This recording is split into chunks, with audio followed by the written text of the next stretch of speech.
excuse me, 6 and 11. I always have to hold 5 o'clock if we don't finish on time. Running you over with lump sum temporary traffic. Caleb, we good to go? Yeah. That's what I just need back voicing my opinion on it. They don't care. Good or bad? I think they a little more care enough. Ryan? Oh, no, Ryan.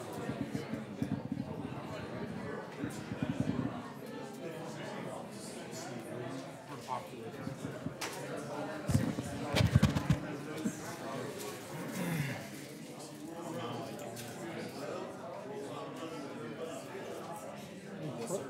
Huh? Pro or con one? Tried a couple of Con? So I'm guessing Tracy's calling this Davis. Pro? Fixed. one person. Oh, it helps us. Nobody can like steam it. It's not right. Steam it, so that's probably take too much for it. I know one person. Did you read the full handout? Yeah. Seems to be some tensions there. You don't have competition. It's hard. Nobody wants to do it. I talked to Steve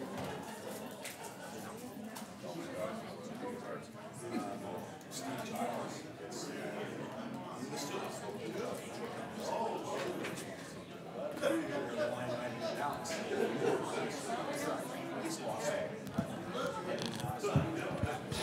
Good afternoon. It is Monday, August 6th at 3:30 p.m.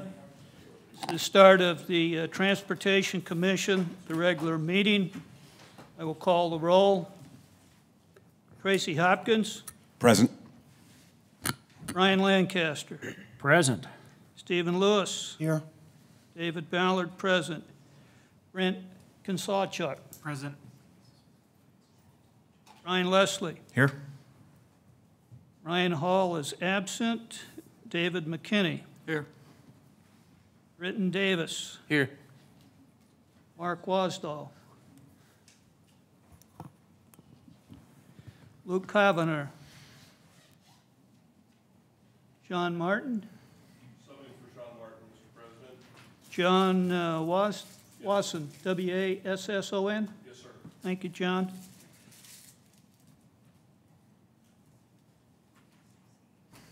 Tony Tisdale. Rhonda Gilbert. Here. Miranda Carson. Here.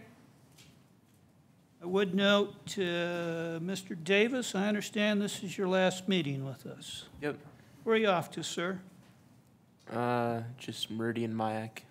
Okay. And- yeah. You've completed high school, have you not? No, not Oh, yet. okay. One more year. All right, excuse me. I had you graduated and going off to college. I wish. Appreciate your service for the past year. That completes item 1, the roll call. Item 2, adoption of the agenda. Any discussion about the items presented on the agenda? Mr. Lancaster, Mr. Chairman, I move to adopt the agenda. have a motion to approve the agenda. Is there a second? Second. Thank you. Mr. Hopkins, all in favor? Aye. Any opposed?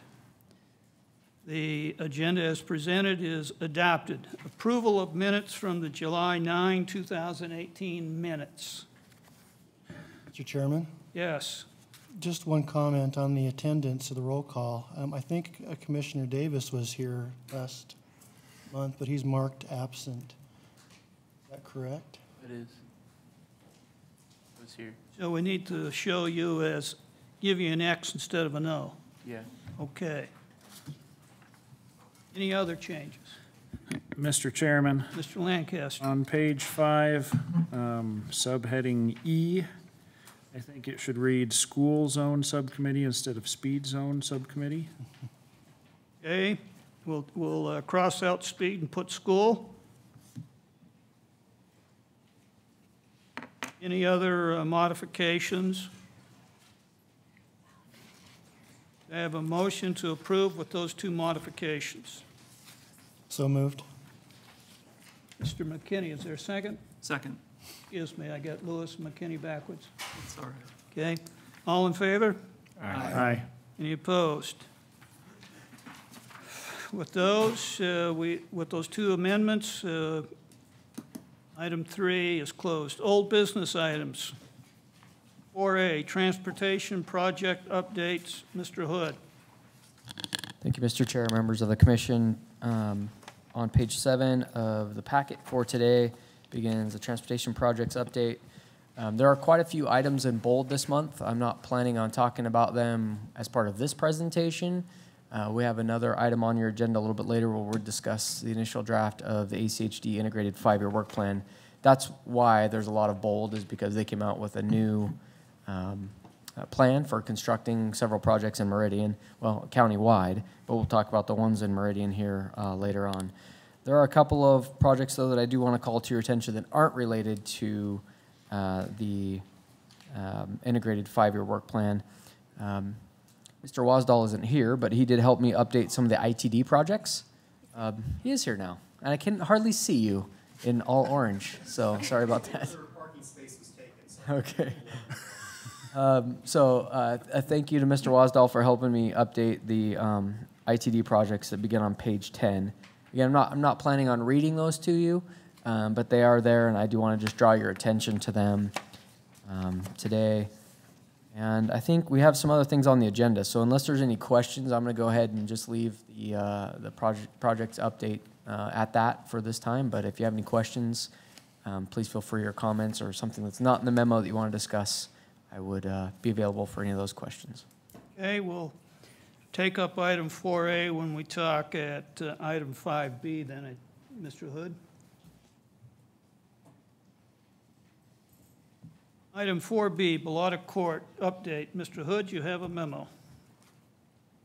I do, Mr. Chair, and that one I am just going to read some of it to you. Again, I assume you could read it for yourself. You all have access to it.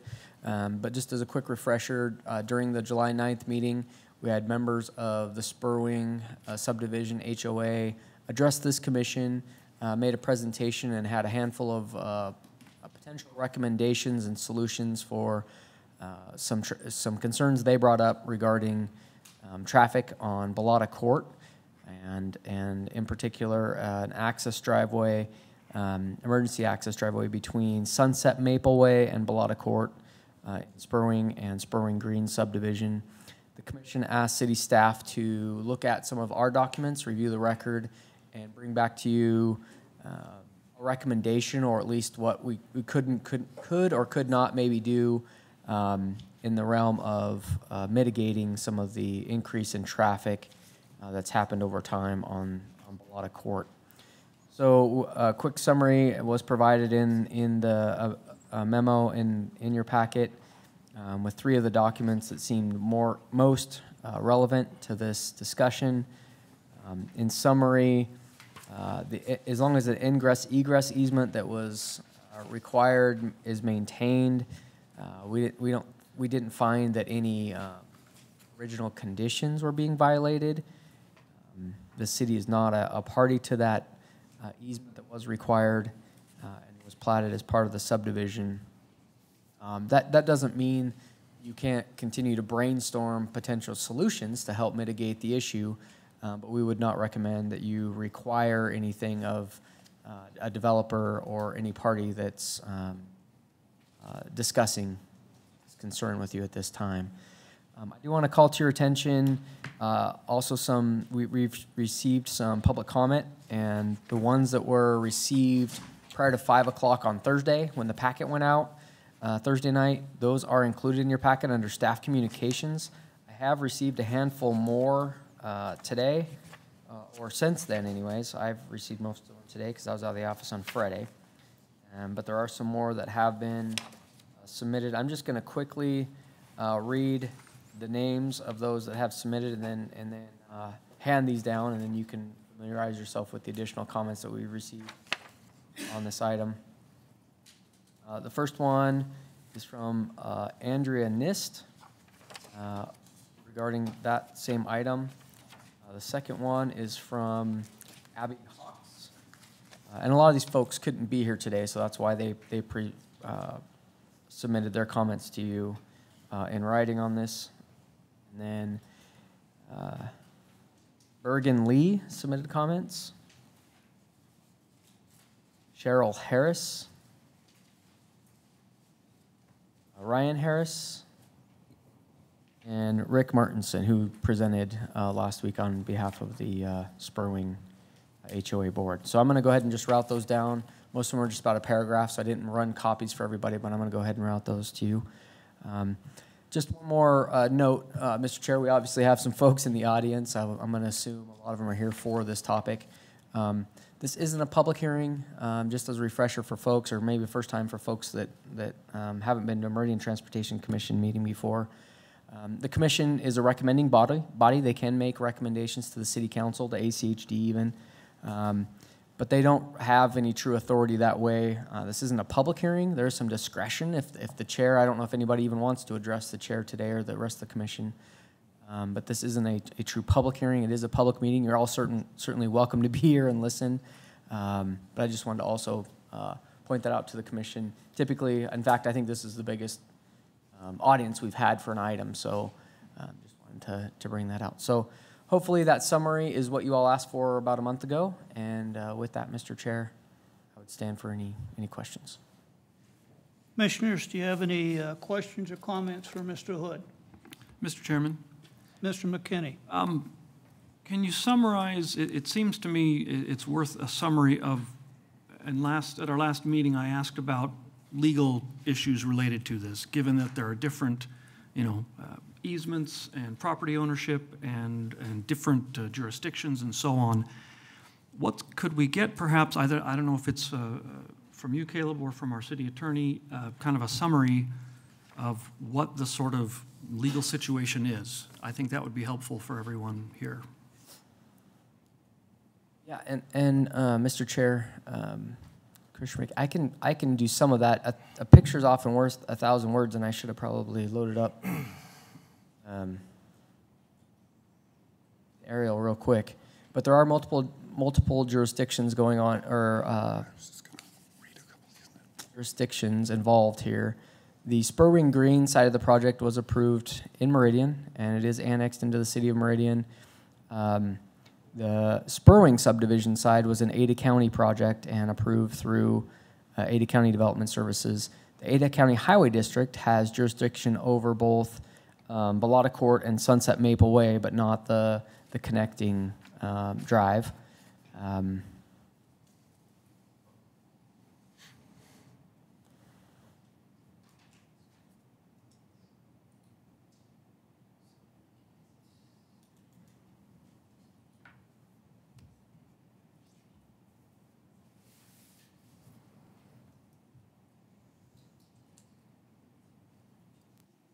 So the city limits today run along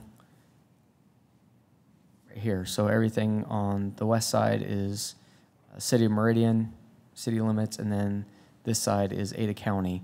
So again, here's Bellata Court, an ACHD roadway. Here's Sunset Maple, which is also an ACHD roadway, and then the emergency ingress-egress connecting point that was also discussed with the Spurwing Greens project as an access point to the clubhouse and the amenities that are on that side of this. So that's kind of, hopefully that helps and answers the question in the different jurisdictions there. But again, Meridian City's limits and boundaries essentially stop at the end of the tennis court facility and the backside of the lots. Hopefully you can all see my pointer. And Mr. Chair, Mr. Baird? if I could fill in the legal portion of the question. After the last meeting, I looked at the request of the city is to find out, is there anything that we should be enforcing? Is there anything that we can enforce? And there were a lot of talk in the record about what the plans were for this cross-access easement. But when it's all said and done, through the DA modification, through the CZC application that approved the construction of the tennis courts, and in the recording of the plat for Spurwing subdivision number 1, Spurwing Greens, The only requirement is that the ingress egress easement be established. There's no requirement about a gate, there's no requirement about anything except that it be available for emergency access. And the fire department did look at it, and they said it looks fine.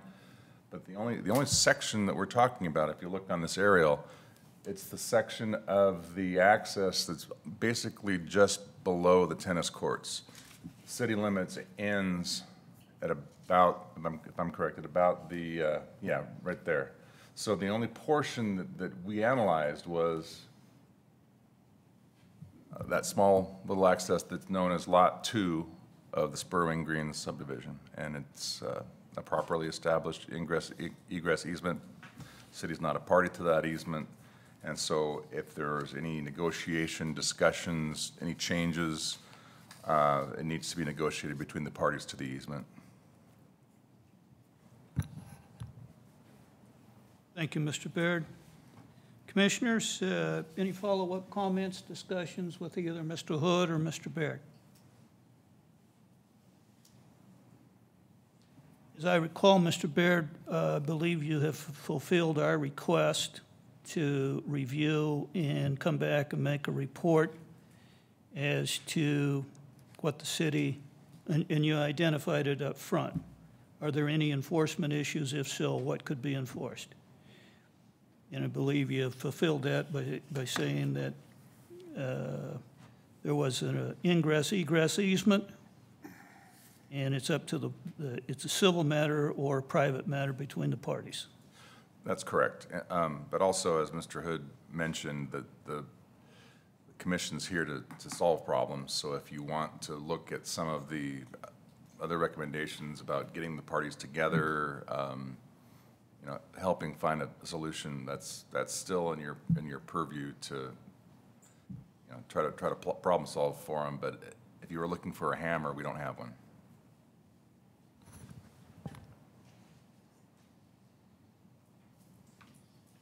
Commissioners, any further discussion? Mr. Chairman? Mr. McKinney? Okay. Well, I recognize that there's a lot of interest in this matter, and I know that there are a lot of residents who have strong feelings about it. Admittedly, you know, cut-through traffic is an issue, because I recognize that happens here and there in a variety of places. And traffic calming and other sorts of things could potentially be considered. But I think when we review the complete analysis that our city attorney and city staff have done, it looks like there's very little that we could do. In the first place, we can't actually make policy anyway. The most we could do is recommend something to the city council. And even there, it's difficult to know what we could possibly recommend that would solve this problem. And it strikes me that even though the residents probably don't want to hear this, this is a matter that they'll have to work out between themselves, because it's not really in our hands to solve this. I don't think that we can. So my recommendation would be for this commission to take no action on this matter. Mr. Lewis? I just had a question for Mr. Baird. In looking through the development agreement, it does specifically state that the improvements necessary for vehicular ingress and egress to the tennis courts. And then in the certificate of compliance, it talks about how this access drive is not intended for through traffic nor approved as a public or a private street. So my question is, are they not in breach of the agreement? Mr. Chair, Commissioner Lewis, as I mentioned before, the only specific requirement was to establish an easement. Everything else was just saying what it wasn't. It's not a public street, it's not intended to be, and when we heard the presentation last month, there was a lot of discussion about what the intent was.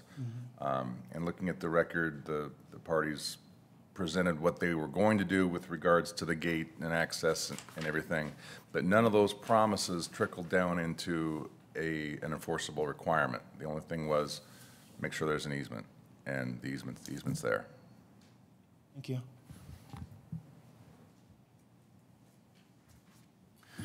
Mr. Lancaster. Mr. Chairman, I have a question that's a little bit tangential, but it's a follow-up on what we discussed last month.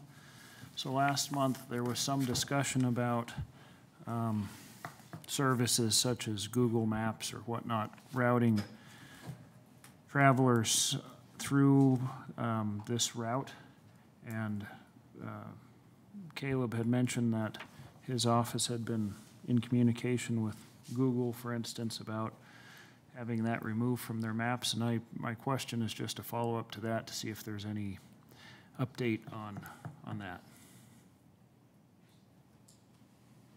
So, Mr. Chair, Commissioner Lancaster, I haven't tried to get routed from one side of the tennis courts to the other to see if it goes through there. I can ask my coworker to see if he's had any communications with Google, if they've actually fixed that yet. But like as I mentioned last month, he had put the request into them, and he's verified through them. So usually when he puts in a request now, they don't think that it's somebody trying to pull one over on them, and they make the change. But I have not fact-checked that yet. I can try real quick and see what it does. I was just curious if there was an update, so thank you. Any other discussion, commissioners?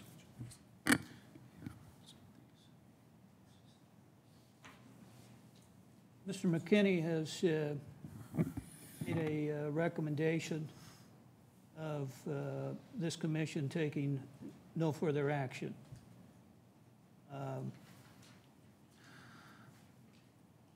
Any additional comments on that proposed recommendation? We need to put this in the form of a motion? I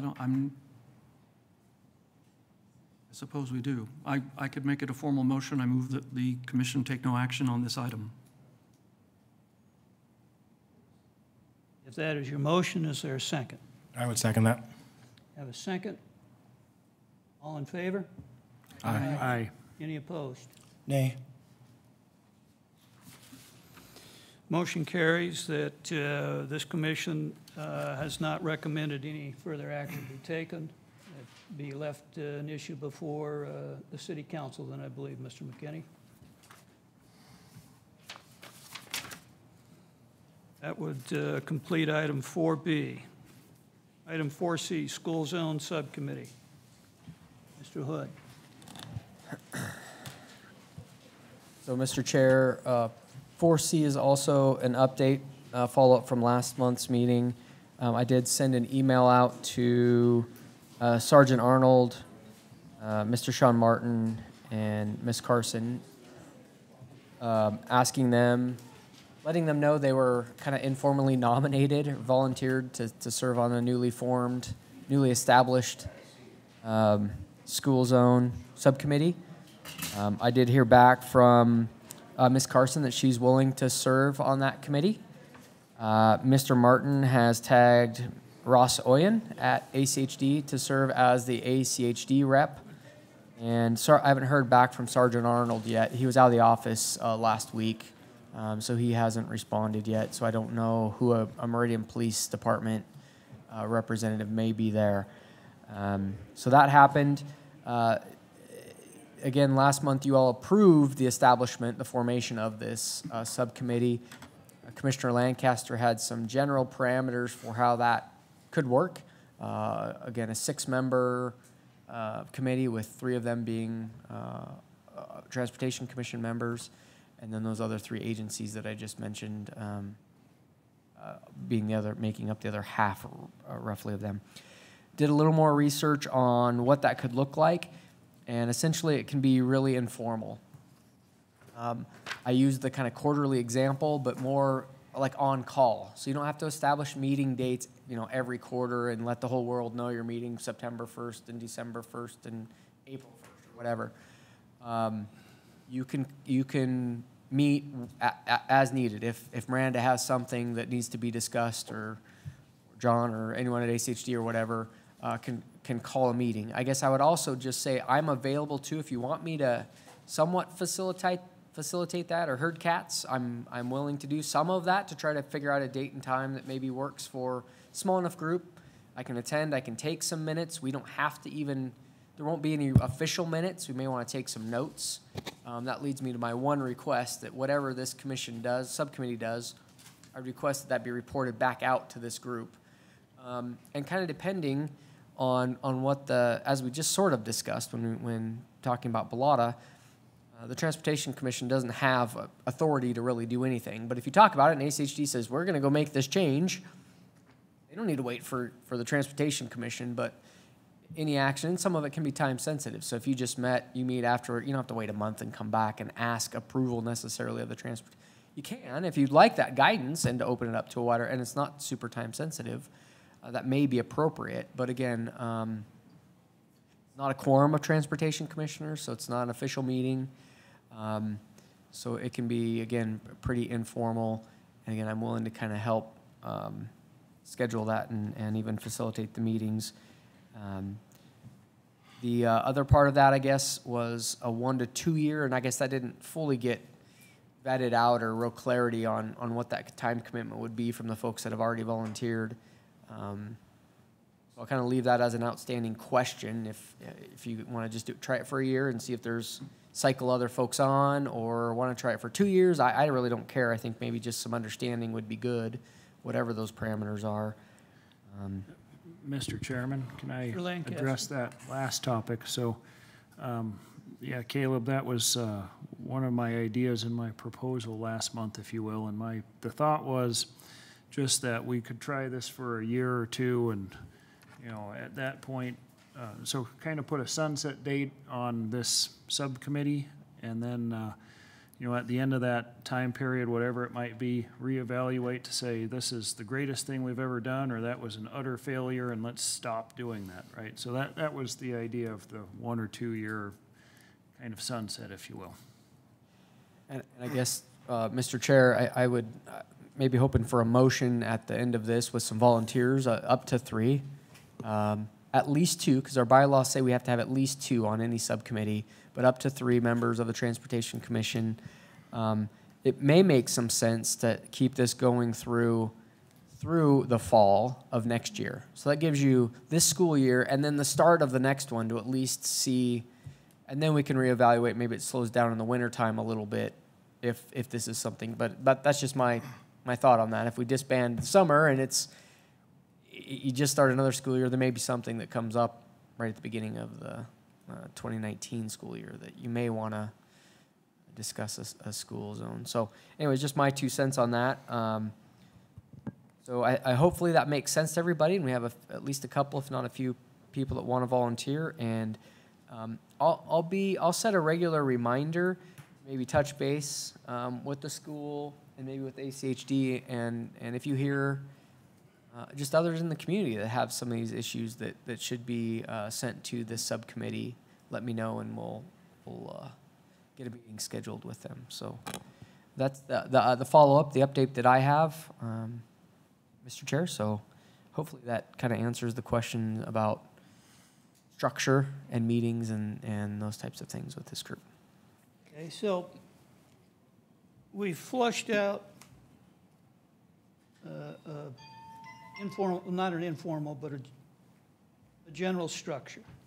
Committee of at least 3, 2 of which have to be members of the Transportation Commission. You've invited individuals outside of the commission. Mr. Lancaster, I'm going to probably put the cart in front of the horse. As I understood it, you wanted to chair that subcommittee. Mr. Chairman, I'm willing to serve at the will and pleasure of the commission. Okay. In whatever role requested. Mr. Chairman, if I can. Ms. Carson. I would just have a suggestion that we do a 2 year before we sunset, just because the school district business is very cyclical, so if we do a 1 year, we're gonna get one pass at different issues. It's kind of hard to know if something's working if you've only done it once, which is the way it usually works with a school district. I think 2 years would be a better course to see how it went and if it works. All right, so the shelf life for this subcommittee would be 2 years? Or I would say do a 2 year and then check back original on how term. it's going. All right, 2 years. All right. Do you have anything to add about serving or structuring? The only thing I would add is that we do annual safety committees for the school district to look at different schools.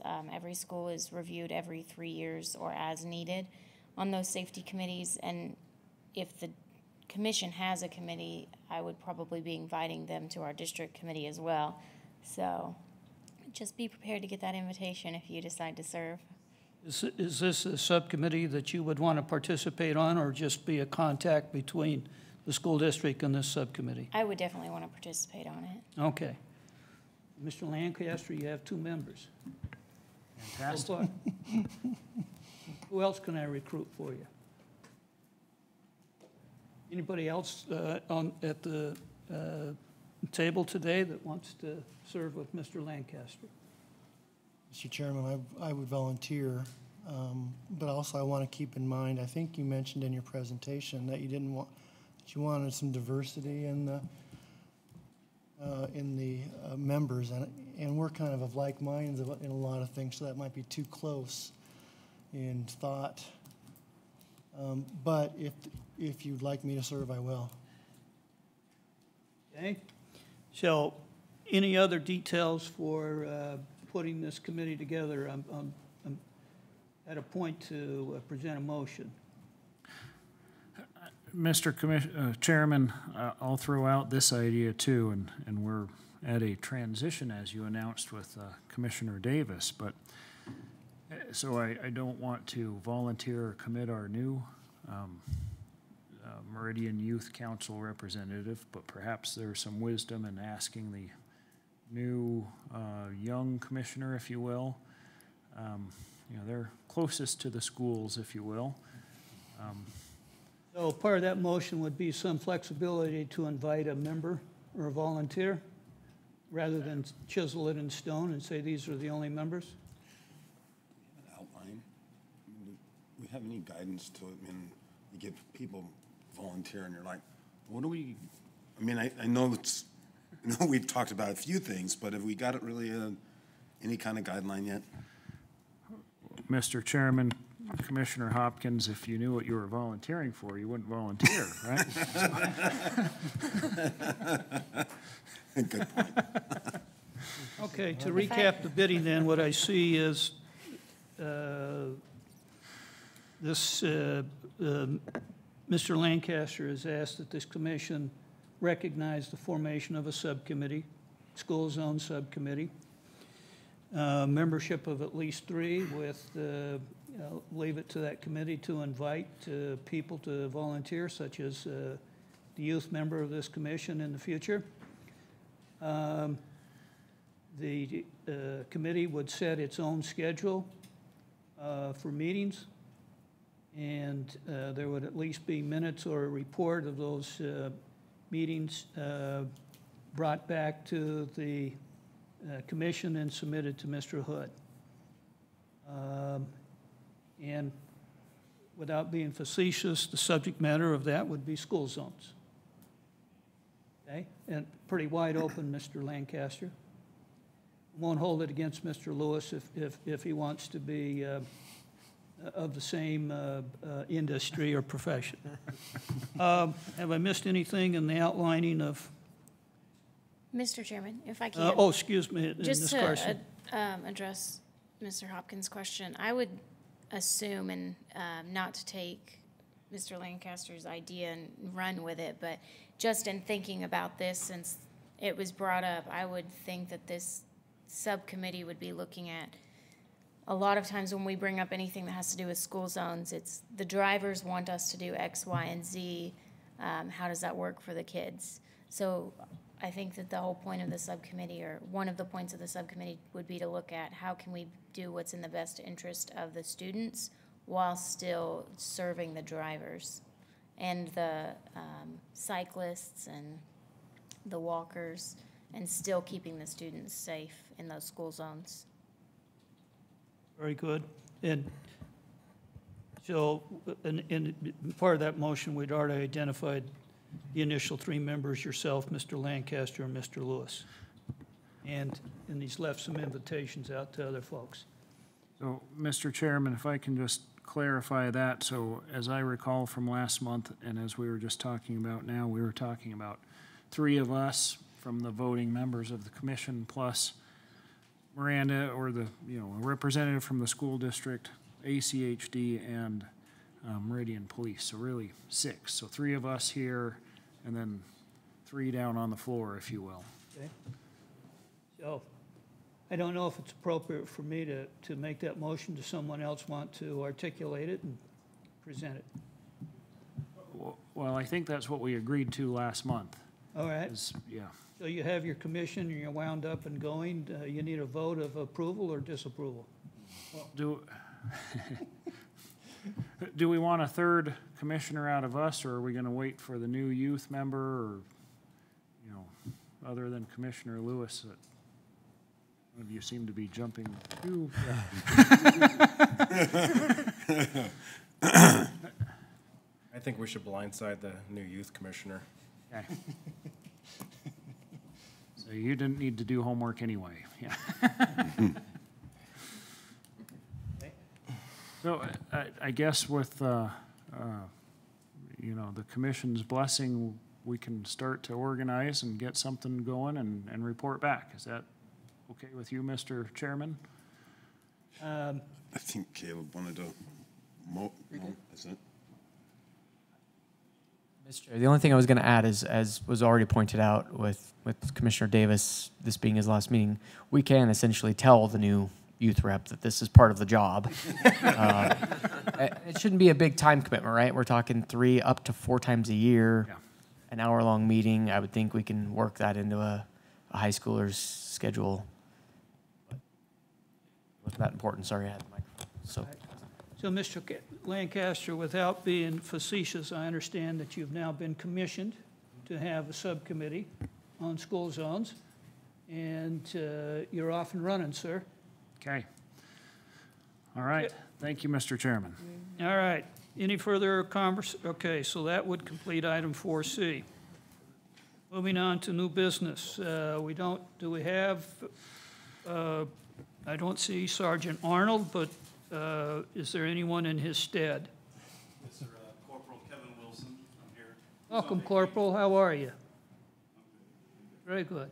Well, the only thing he passed on to me before he left was, I guess there was some talk about adding some more of the no right turn signs that are currently legal in Houston and put them up and down Eagle Road further. We briefly talked about that and don't see it. They're very hard to enforce, except for maybe a motorcycle officer. And we can only think of one crash since those signs have been up, or since the U-turns have been put in place, that have been because of someone making a U-turn, someone making the right turn at the same time. I guess they're a good visual deterrent, but the chances of us enforcing are very hard due to the amount of traffic on Eagle Road. If it happens to me, it's a car 4 or 5 cars in front of me that does it.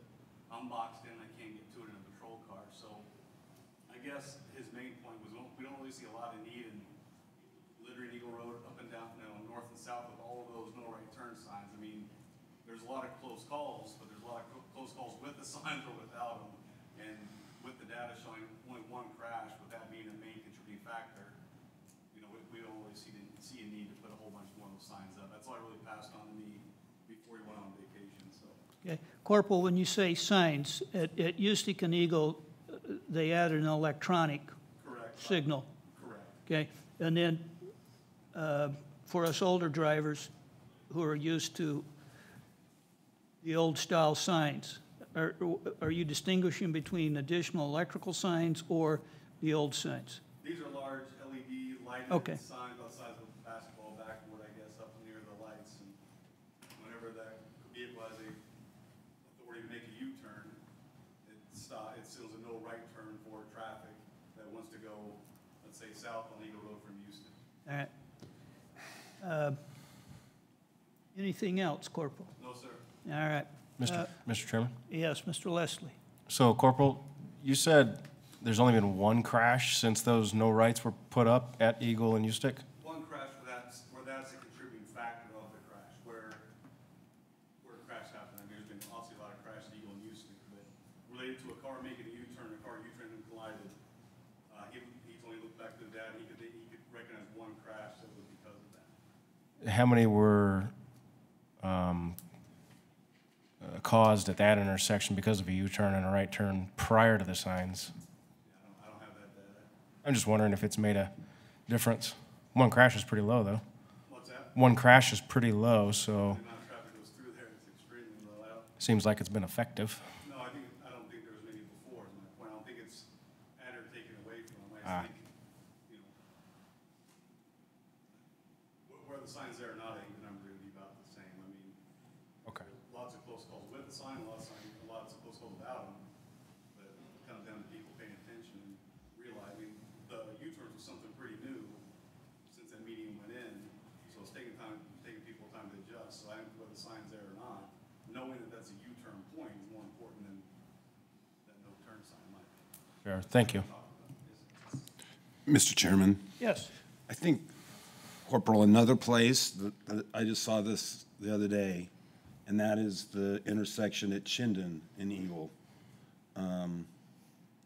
There's a lot of people that will pull U-turns in there. I watched a lady in a truck, obviously. Northbound Eagle Road? No, people going, she must have wanted to go to Target because she was headed westbound on Chinden, and she flipped a U-turn to go back towards Target, didn't make the cut, drove up on the sidewalk, and then got in there.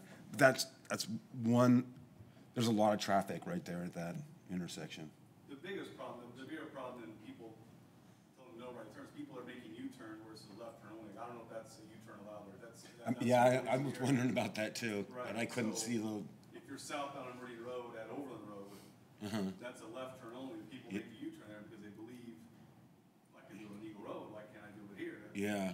The word only is the key factor there, and that's what they're thinking. So I mean, you know, post those signs, why not put no big old LED, no U-turn sign? I mean, Fair enough. Any other questions or comments for Corporate Wilson? Mr. Chairman, I have a question. So your comment, officer, that the addition of the sign is, usually unenforceable, that's interesting feedback. I presume, as I recall, there was a sign there before that said right turns must yield to U-turns. And it probably was just as enforceable, right? I mean, it's an issue of space and time and all of that, right? It doesn't matter what sign you put up there. I mean, it's hard to enforce it just due to, Yeah. I'm right behind the car, that's easy to enforce, but Yeah, very rarely works out that way. sure. It's not that you don't want to enforce it, it's just, time and space, okay. So it wouldn't really matter what sign was there or not there, you'd have the same issues just because of congestion and, okay. Mr. Chairman, I guess I'd be interested in hearing feedback if you, if you so desire, or I guess I'm asking you if we could hear feedback from ACHD or District 3 about, are there plans to do more of these, and what their thoughts are about it, if that's appropriate to ask. You can ask, Okay, or well, free to answer. I guess I'm asking then. I don't, thank you. Wasn't. Mr. Chair, Commissioner Lancaster, John Lawson for ACHD. This was a pilot program, and at this point in time, I do not believe there are any plans to get additional signs unless there is significant commitment and observation from law enforcement that there are benefits. Okay. So you got some feedback And I wrote it right there, okay.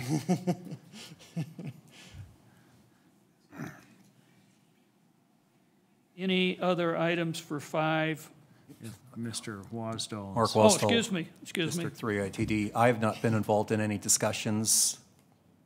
Not saying that they may not have taken place, but I have not been involved in any. Excuse me, Mr. Wasso. Any other conversation on item 5A? Hearing none, we'll close that. Thank you, Corporal. Yeah.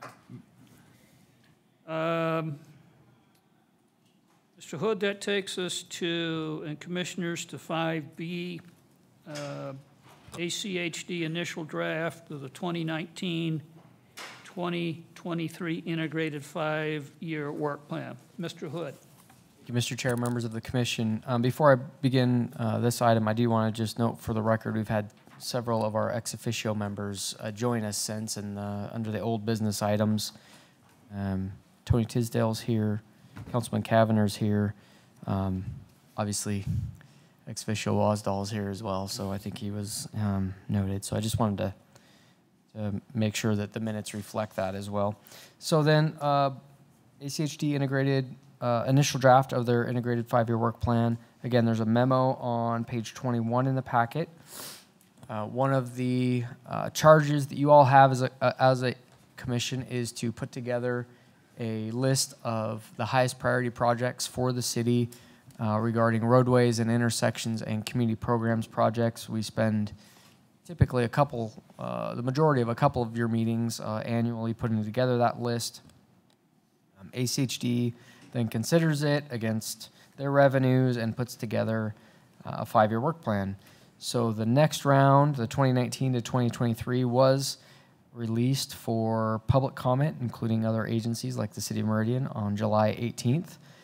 And so what I've done is put together kind of a summary of where our requests, where they fall out in ACHD's process. Actually, I said ACHD's added to our list where they are at in programming with the initial draft. What I plan on doing is discussing that with you all today, getting any feedback you have, and then also sharing this same information with the council next Tuesday.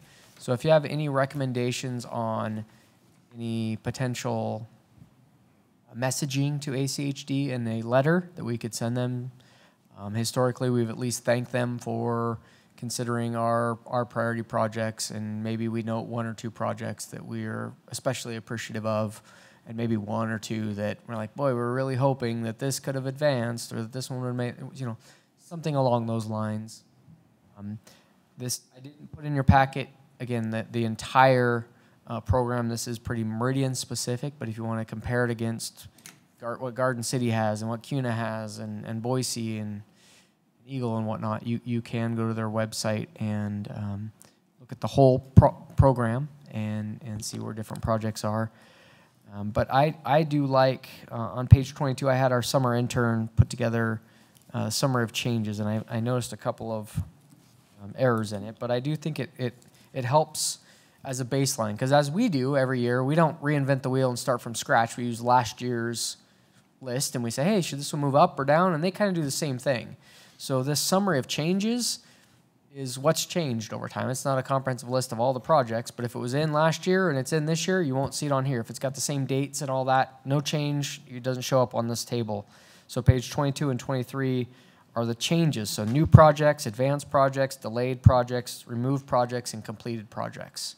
So it's things from the 2018 version to the 2019 version, what's different. And again, this is just Meridian specific. Again, I'm not going to read them to you there under new projects, but there are a handful. One of the errors, I looked at this, and it was Linder and Saguaro, and I can see why they thought that was in Meridian, because Linder Road, there's Saguaro Drive. But this is actually up in Eagle, so that's not a Meridian project.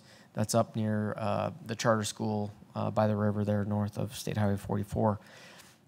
I want to also, just as we get into this a little bit, show you their tool and encourage you to go online and make your own individual comments. Here we go. So just achdIdaho.org, and then on their front page, well, let me just go back real quick and I'll show you. So right over here is integrated 5-year work plan. So you can comment as an individual as well. So we plan on, as a city, providing some comments back. And And you could look at just roadways, just intersections, just bridges, and so on and so forth. But this interactive project map is pretty cool. And you can get more information on any projects. And so at the top, you can sort by types of projects. And I'm just going to show you this one because this one's a little bit different. But this is under bicycle and pedestrian projects. It's right there where I was just at on page 22. Linder Meridian Bikeway, Pine Avenue, Temple Drive. I wasn't sure what that was, so I had to go look at it. And I'm like, what is this thing? So here you can see a description and what it is. So it's a mid-block, basically, pedestrian, low-stress bikeway in between Meridian and Linder, using this. And then there's some more information about what it is. But you can also click here to enter your comments. So that's true for any project. I like this project, I don't like this project, should be done sooner, never do it, whatever you want to do. You can put it in there. And again, you can do that across the different types of projects. So if there's a roadway project in your neighborhood you really want to see happen or whatever, you can drop a pin or drop a comment here, and it will be considered anyways. Just real quick on community programs. So we had 44 requests, and you'll see those on the next pages, beginning on page 24, all of our roadways and intersections and community programs requests. We had 44 community programs projects on our list, and 15 of those are in the integrated 5-year work plan. So you can look at those changes. So just maybe another couple of things to note. So I went to ACHD as they were discussing this. I thought it might help a little bit just to kind of understand some of what they've set at a policy level as their primary focus areas and their secondary focus areas. So primary focus areas for them are maintenance, bridges, traffic operations, safety, and stormwater. All those make some sense as a primary. Now what we're talking about with a lot of our stuff here, roadways and intersections are secondary projects. So just knowing that out the gate, that that doesn't equate to them spending a majority of their revenue streams on primary focus areas, but that's what they want to get covered first to make sure they're covered there, and then talk about capacity improvements and other improvements related to roadways and intersections. The other thing I'll just note is the construction environment right now is competitive, or there's a lack of people bidding jobs, and the cost to do projects are ever increasing. So they've actually had to delay some projects and push them off, and engineers' estimates are being redone. Just the cost of doing business these days. So they're not able to get as many projects done in any given year, just due to, right now at least, the construction cost of any project. So there's not the volume isn't as much as in this year's integrated 5-year plan, and they've in fact rejected some bids because they've come in just 150% over estimate type of thing, and said we're going to wait and do it later. So I think with that, I don't necessarily have anything else to call to your attention. As Meridian goes, we made out pretty well. Again, there were some delayed projects there. There's even a couple of removed projects, but I'm not overly concerned about that. The Main and King Street project I might call to your attention. That's down here at the one-way. There's the thrift stores on either side that seems to get some use, and we've talked about calling some more attention to that, maybe with an overhead signal or sign or something that really could call some more attention. I know me personally, I've done it once where I was in the middle lane and I couldn't understand why the guy on my left was slowing down to stop, and look over and there's a pedestrian coming through the crosswalk. So anyways, that one is sort of a casualty of the program and limited funds, and it's not in the program anymore. Other than that, again, pretty kind of standard.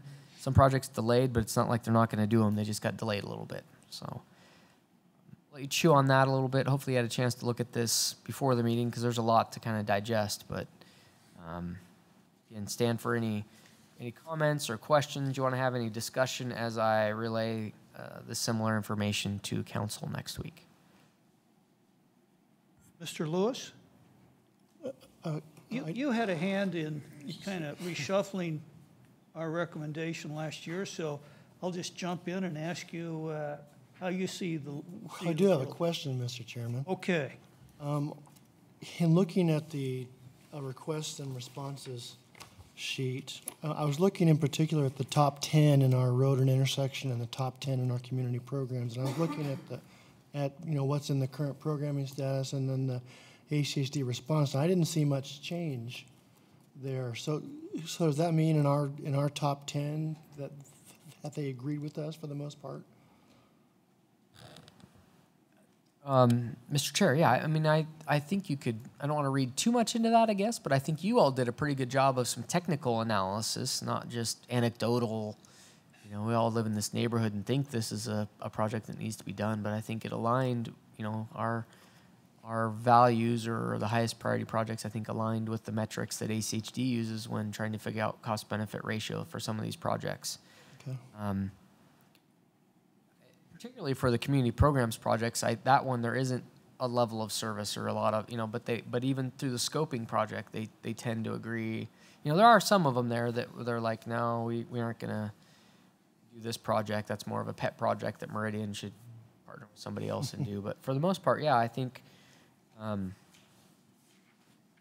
don't want to call it a game, but we've kind of figured out how it works, and we do use our bonus points and that to maybe get over a hump and get it into the program at ACHD. So kudos for, our top projects are advancing fairly well. Okay. I haven't looked at it to see how that compares with, again, an Eagle or a Boise in their top 10 or anything like that, but I think ACHD is recognizing that a lot of the need is in Meridian.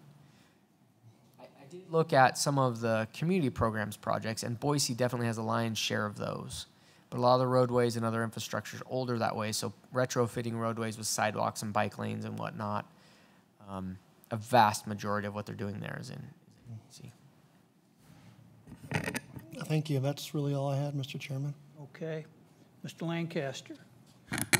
Mr. Chairman, I guess my comments were similar, just that it looks like many of the projects we prioritized are moving forward, and just wanted to share my thanks to ACHD for moving our projects along. So for whomever can pass that along to the decision makers at ACHD, I would like to express my appreciation. Mr. Leslie, how about from the bright biking world? I was just going to ask. Caleb, on the construction year where it says, if it says done, does that mean it's done? The project? Yeah, is there a specific project? Yeah, so community program number 2, the sidewalk from Red Horse to Locust Grove. It says done all the way across, but I'm pretty sure that's not done. They've just dug it out and it's gravel and dirt now. And that one, Mr. Chair, I'm sorry, Commissioner Leslie, that one, our Parks Department is doing it. I don't think it's actually completed, but again, we're starting, this is for fiscal year 2019. So for all intents and purposes, it's going to be done. If something just radical were to shift and all of a sudden LTAC removed the grant that our Parks Commission or Parks Department got, I think they would leave it on the list, but some of these projects, like Pine, is still under construction, but it's going to say done. I gotcha. I forgot it was forward. Thank you. Any other comments, discussions?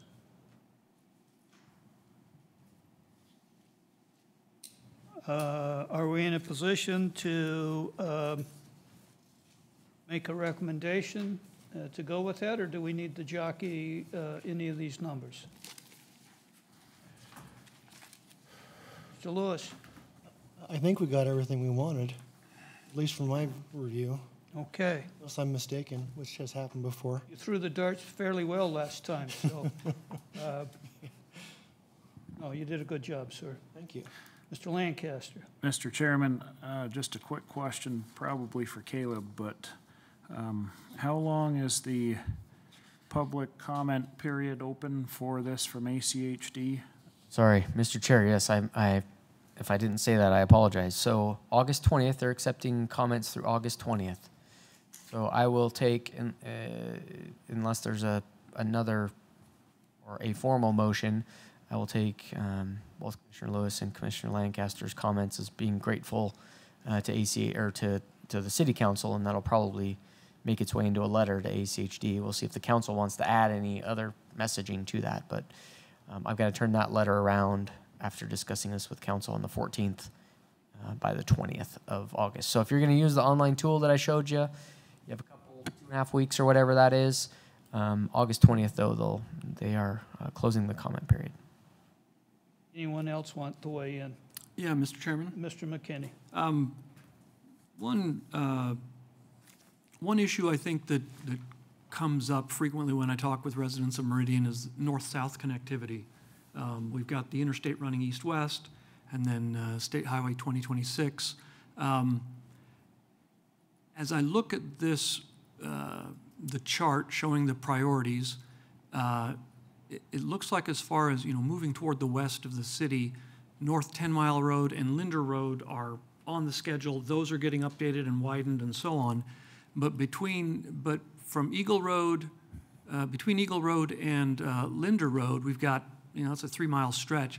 Both, the only section of Meridian Road that's actually on the plan at this point for being improved is the section from Fairview to Ustick.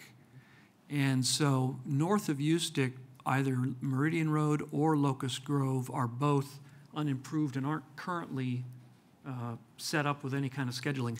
Is that intended to be put on a priority down the line, or is that something that's still kind of, I'm just wondering, because we've got that, there's a large section there that, according to the chart, level of service D and E in those areas. Just wondering if those are intended to be put in anytime soon. Yeah, Mr. Chair, so Locust Grove is also, there's 2 miles of Locust Grove, the 1 mile, like you mentioned, of Meridian Road between Fairview and Ustick is the only other remaining section of Meridian Road as a 5-lane facility. If you recall, that intersection was just redone this last year as well. So the remaining 1.5 miles or whatever, 1.75 miles to get to Chinden is not on the list, and I don't know if we've got it prioritized as the city or where it falls out in our list. I should have been looking at that while you were talking. Locust Grove, there are two miles of Locust Grove as well that are in the program. I'm not quite sure if this is a programming thing. Again, they're kind of balancing their books, and I would think they would want to go from Fairview to Ustick, then Ustick to McMillan, not north to south, but south to north in that potentially. But the mile between Ustick and McMillan is planned for 2020, and then the mile south of that between Fairview and Ustick is in preliminary development, which means they don't have a construction year yet. Again, they couldn't fit it all in, but this is likely to be in the program in 2020, 2021 version. So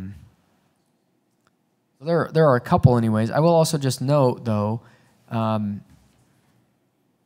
Locust Grove is only planned to be a 3-lane roadway north of there as well. So that's, I'm sorry, this is just a pavement rehab, huh? Yeah, so it's only planned for 3 lanes, so you don't get a lot of that capacity or the cost benefit out of that. It's something we've talked to ACHD a little bit about, a lot about actually, about the potential for that to be a 5-lane roadway or the need for it to be a 5-lane roadway. And there are a lot of subdivisions that are pretty close in these couple of miles that you're buying landscape buffers and you're coming right up to people's back doors with the widening to 5 lanes. Mentioned Linder. Kind of same thing with Meridian Road. The models show that the traffic volumes even in 2040 sort of peter out as you get further up here, and those volumes really it's not warranted as much to do some of that roadway widening. I will say, I heard, got quite an earful though with the apartments that are coming in at McMillan here, and just some of that, how bad it really is in particular in this mile stretch here. I don't know how sustained that is, or if it's just right at the AM and PM peaks. But but definitely there's more volume coming that way every day. Sorry, I can't really answer that question. I mean, if we want to move it higher on, no, it's not on, it's really not on ACHD's highest priorities aren't those north-south roadways west of Eagle Road right now. So if we, this next go-around, need to be a little squeakier in those, if that's what you all want to do, we should probably think about moving them up. Thank you. Mr. Chairman? Mr. Leslie? When was the last time ACHD did a traffic study for Meridian and McMillan area? Do you know if that, John? I know you may not know it off the top of your head. Mr. Chair, Commissioner Leslie, I don't know off the top of my head. I'd have to do a little bit of checking. Thank you. Because I've heard the same thing, Caleb, about that corner with all those apartments going in. And I would say that just anecdotally, the vast majority of the traffic is in the AM with that school, with Heritage Middle School right there. That intersection's a nightmare. But I don't know exactly how many units are going in. I think it's several hundred going in on that corner still.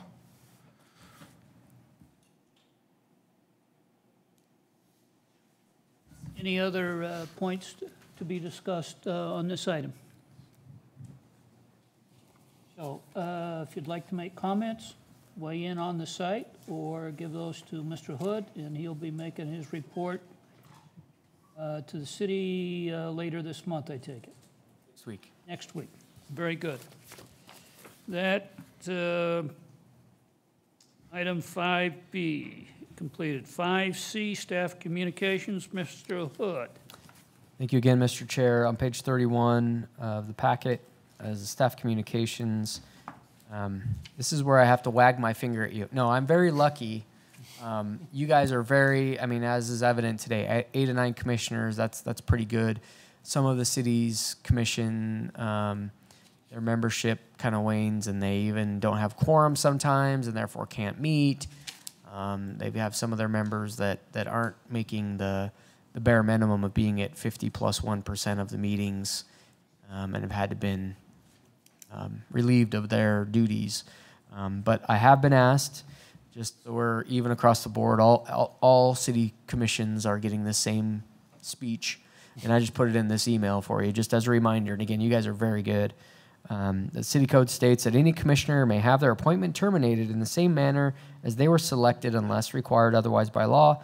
Additionally, any commissioner that misses 1/2 of the meetings that are held in any 12-month period shall have their appointment automatically terminated.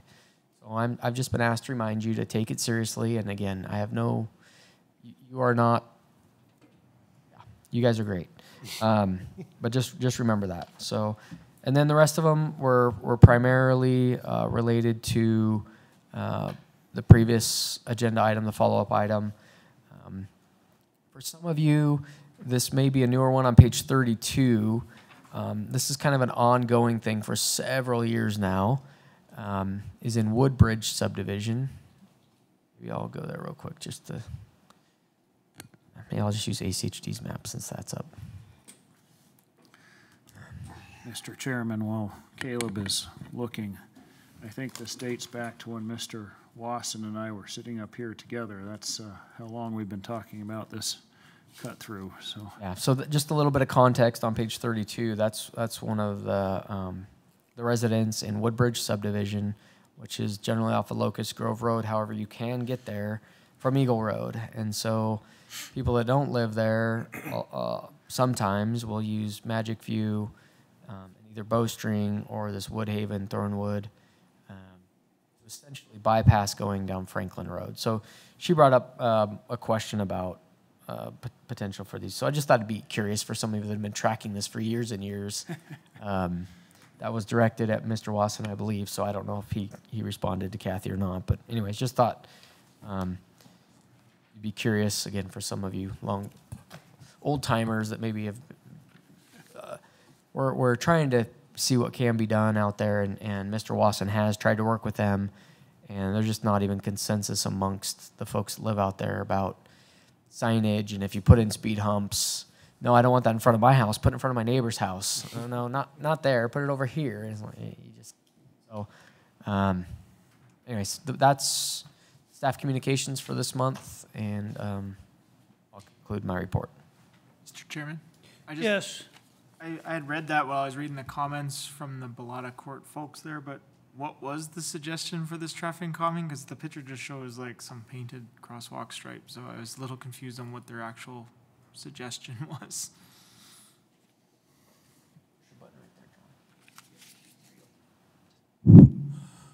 Mr. President, Commissioner Knizniak? Yeah, just Close enough. correct. We've been dealing with Woodbridge, or as it's technically known as Snorting Bull subdivision, since 2001. Back then, Magic View had more homes on it than it does right now, and they complained to the commission, and we installed 3 speed humps on Magic View. One of those has since been removed, and ultimately, when that fully develops out into light industrial hospital, they'll all just be allowed to fade away. But with regards to Woodbridge, we've installed some additional 25-mile-an-hour speed limit signs on Bowstring at their request. Don't know how much of a difference it really and truly makes. They do have a significant cut-through traffic out there, and we've been working with them. Really, in a case of that neighborhood, the best retrofit for them is speed humps, and they don't want speed humps. Their alternative is to close Magic View at some point in time and route all the traffic into the subdivision further to the south where the signal is. At this point in time, that's not an option because there are homes there, and ACHD is probably not going to go out and buy those homes to redirect all the traffic into that neighborhood. I want to say that, is that Cadillac, Caleb? But there's a signal at that location. They just can't, they can't come to an agreement on what they really want. I was mostly just curious on the picture because that was included in our package there. There was a photo of, looks like just a crosswalk. And I didn't. I apologize. I was just pulling up my original email, and I'm going to show you what her. I don't know why it cropped the picture. It was kind of weird. So let me. Yeah, so we're probably missing something on this because I was like, It cropped the picture. So. Okay, That there we go. show Okay, up on that your- makes more sense. Wait, let me. That's her. Oh, I cropped off half of it.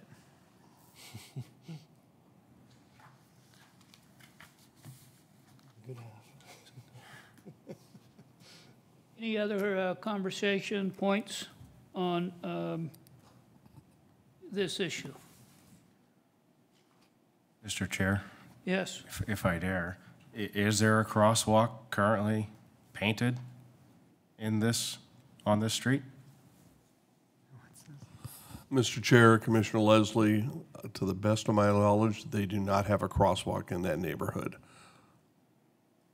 And I presume no need for one No, sir. for children. No, sir. So it's just kind of a thinking outside the box thing. People For tend snow. to believe that if we paint crosswalks on the street, that it will better highlight children and make drivers slow down. Okay. That's not always the case. In a lot of cases, especially in a neighborhood with a 25-mile-an-hour posted speed limit and relatively light traffic, we're not talking 3, 4, 5, 6,000 cars a day. The current thought is not installing a crosswalk is probably the better option because it forces people to look both ways before they step out into the road. When you paint a crosswalk, the children especially have been taught that cross at the crosswalk because it will protect you. Paint on a roadway does not protect anybody, and that's an unfortunate fact. It's better to have the pedestrian look both ways and see if there's a gap acceptance by that pedestrian that he can cross the street, he or she can cross the street before the car arrives at that point. Okay, thank you. Mr. Chair? Yes, Mr. Hood. If I can just add one thing, and not to discuss it today, but this is also to give you warning that you will hear more about this later on this year as part of the comprehensive plan. So this whole section, Mr. Wasson even in his comments mentioned, over time, we envision a lot of the lots in here redeveloping and probably going office commercial type of use, maybe some multifamily or higher density in here potentially. But they will redevelop over time. I mean, you're at the interstate in Eagle Road, and there's 5-acre lots in there, so you're going to see something more than what's there currently. We've been asked, primarily by Woodbridge neighbors, but by others as well, to kind of reevaluate this whole section. And we've even talked a little bit about, asking ACHD, and they have, and Mr. Wasson has so far, and hope him and Mr. Lucas and others maybe participate in looking at this area for what it could be over time. This neighborhood here, as well as some of the additional parcels that aren't hotels and other medical office facilities in here, there is an opportunity to potentially route the traffic to Central, as Mr. Wasson mentioned, through this neighborhood. May or may not mean that Woodbridge dead ends at Magic View, but there are alternate scenarios that could exist in here. But again, that'll be looked at through the comprehensive plan, and we'll bring that back through you. I think that's some of what we want your input on, is it's looking at the land use and transportation dynamic. You can't change one and not the other. It needs to be both. If this is going to work, and we really think there's redevelopment potential for some of these properties that have great visibility on the freeway, you've got to change this roadway network in here, and it may help the cut-through issue in Woodbridge as well. So anyways, just to plant a seed with you to let you know, become familiar with this neighborhood a little bit, because we're going to be looking at it to see what we can do about land use and transportation scenarios, and thinking out in the next 15, 20, 25 years about what maybe this could be.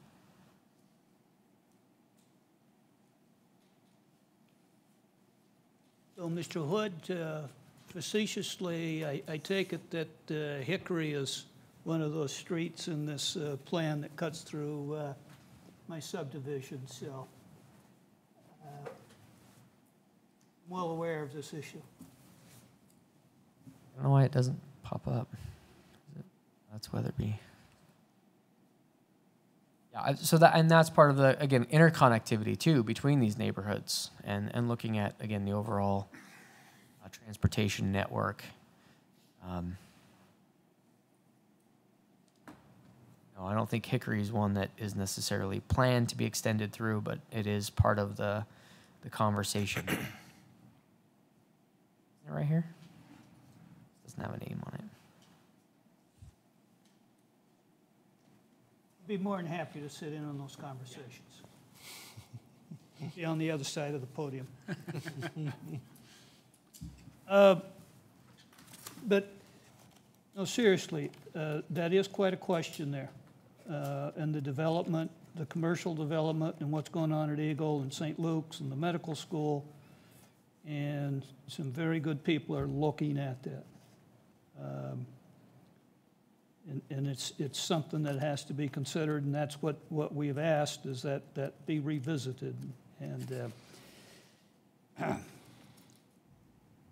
so, are we completed with item 5C? Okay. We're at 6, future meeting topics. So, Mr. Lancaster, do you already have an item there at 6A, this Paramount subdivision, Rocky Mountain High School, or is that something differently for your school zone subcommittee?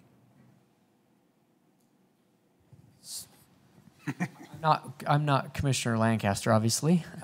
This is something different, and I guess while we have Mr. Wasson here, it might not might not be a bad idea to maybe get a little bit of an update, not to put him on the spot, but this is one where we've talked about this. Again, this is a several months old issue, and it's as they're continuing to build out Paramount subdivision, we get more and more people that are living in south of the high school with this concern. So again, I'm not trying to put John on the spot, but maybe an update. It's just lingering here until somebody wants to come back and address it with you.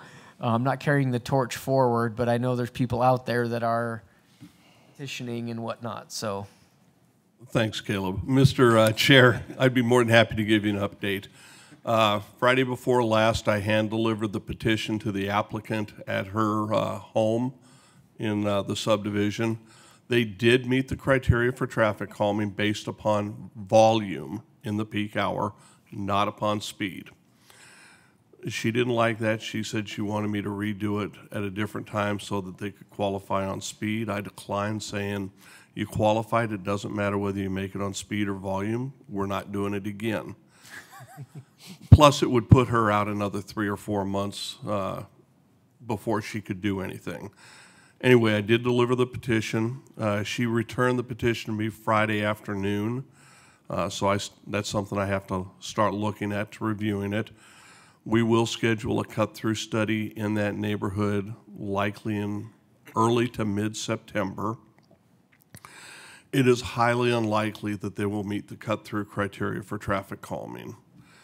The cut-through criteria for traffic calming would be traffic going between Meridian Road and Linder Road using Deer Crest as a way to get through there, or coming down off of Chinden and using Meridian Road, or using Deer Crest to get over to Linder, while at the same time not stopping to drop off students at the walk path that's at that location. If a vehicle stops to drop off a student, that's considered a destination trip, and it's not a cut-through vehicle. They have to get about 34 or 35%, I seem to recall, for that neighborhood to be eligible for ACHD to pay based upon cut-through. I don't see that happening.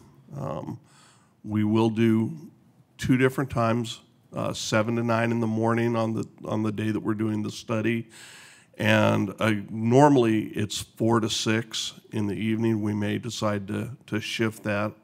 I'll discuss that with my boss, but the peak hour was not the school hour. So we have to look at that a little bit. If they fail the cut-through study, as I think they probably will, they can still have traffic calming, albeit at their expense. They would have to pay for the labor and the asphalt to be installed. ACHD would pay for the signs, pavement markings, engineering, and inspection of those humps. After the humps are installed by a contractor to ACHD's standard, we would accept them into the inventory and be responsible for them in perpetuity. A speed hump is approximately $4,000, and based upon my initial assessment, we'd be looking at 3 speed humps. It is highly unlikely that those speed humps would have any deterrence on the volumes in that neighborhood. And the speeds, if I recall right, the 85th percentile speed was 27 miles an hour in a 25 zone, and that means 85% of all drivers are driving at or below 27 miles an hour. And the 95th percentile speed was 30 miles an hour. Again, 95% of all drivers are driving 30 miles an hour or less.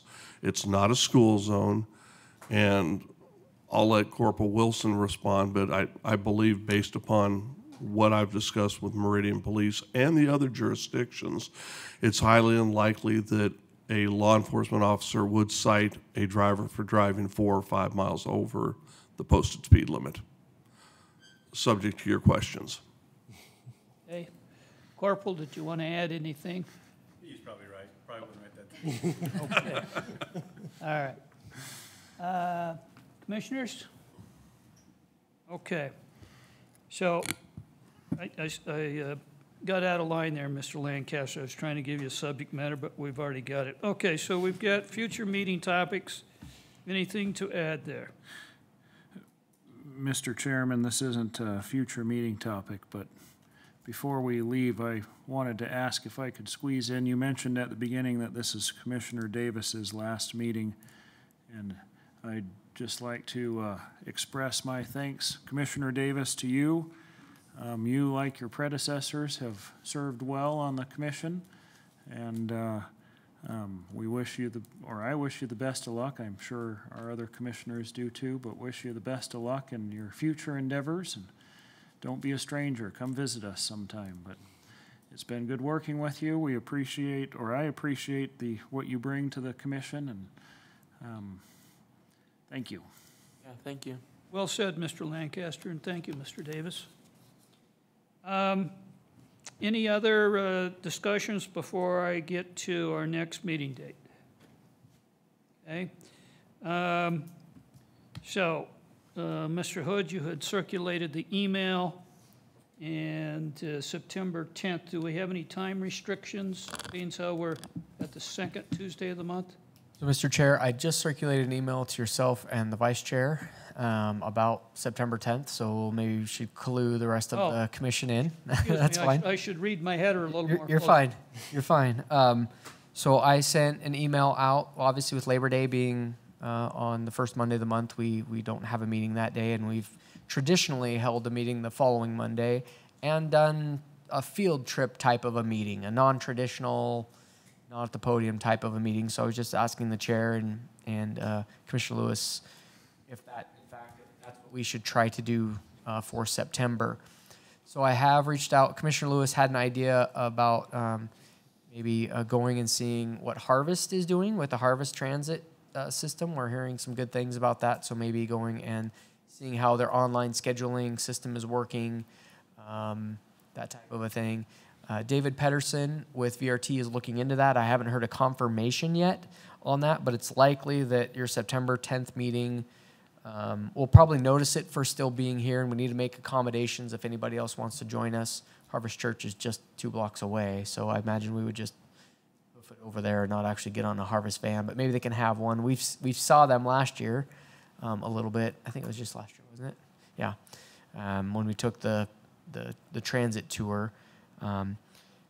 Are there, to the chairman's question, are there any time restrictions? I was still just thinking kind of the late afternoon type of thing, maybe as early as 3 o'clock. Kind of at their mercy a little bit there if they're willing to have us and show us around a minute. So more to come on that, but we've got it penciled in for the 10th. And again, probably we'll keep the business approval of the minutes and receiving that tour, and something really important pops up here in the next couple, 3 weeks. So I think the VRT would be well worth it, because David comes over to the MDC meetings and he gives an update. It's an exciting project, and I think they have figured out how to advance transit at least one more step in a different direction. So I think it would be a good place to visit. Okay, so stay tuned for what we're doing on the 10th of September. Anything? Yes. Chair, I just wanted to invite everyone. We are having our open house for the Transportation Improvement Program on August 14th. And we will have some presentations starting at 6. The open house is from 3 to 7:30, but there are some presentations at 6. We hope to see some of you there, if not all of you. It is an exciting tip this year and a lot of exciting things going on in the valley, so hopefully you'll stop by. It's at the Compass Boardroom. Very good. I was going to ask you, okay. So August 14th at 4? 3. 3 to 7:30. Okay.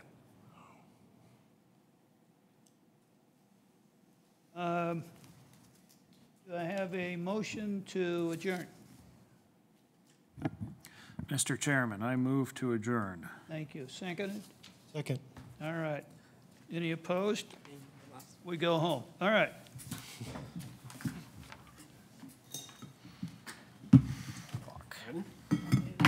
Pleasure, my man. Take care.